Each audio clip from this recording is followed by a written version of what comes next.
Welcome to this ShopSabre Snapshot. I'm Brandon Bombardo. Today, I want to talk about a cool tool that I'm going to demonstrate on our ShopSabre router behind me. While many times the finish off these machines meets the standards of most projects, there are cases where you need to look at sanding or finishing your surfaces, and historically, this is a labor-intensive manual process. Well, today, I'm going to demonstrate the In-SAND CNC Sander Attachment from Amana Tool.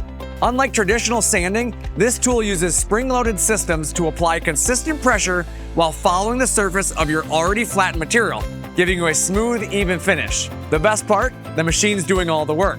Now, this one is a 4-inch setup, and it's not advised that we spin it above 8,000 RPM, so we recommend that you run between 4,000 and 7,000 RPM, setting your feed rate at 200 to 400 inches per minute, depending on the equipment that you're running.